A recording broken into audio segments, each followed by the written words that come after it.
सगी भरिसां ॻोठ नूर मोहम्मद ढुढरे पंजाबी जे रवासिन जो सखर जे SHO मंसूर हत्तार ख़िलाफ़ प्रेस क्लब सगियूं ते एहतिजाजी मुज़ाहिरो।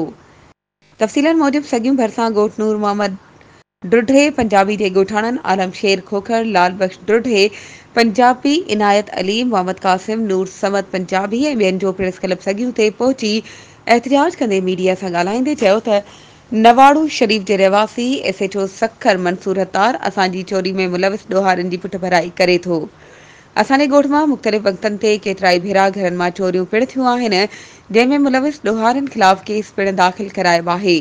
ऐं सॻियूं चौकी पुलिस कार्रवाई कंदे जवाबदार निसार ओठे, वज़ीर कंबोयो ऐं सिराज ओठे समेत 3 ॼणा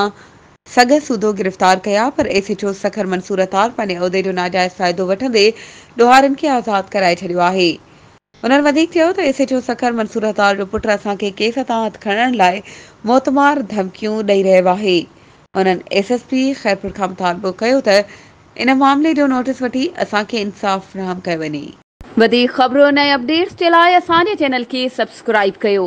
ऐं हा, बेल आइकन खे प्रेस करणु न विसारिजो त जीअं असांजी हर नई अचण वारी वीडियो तव्हां ताईं पहुचे।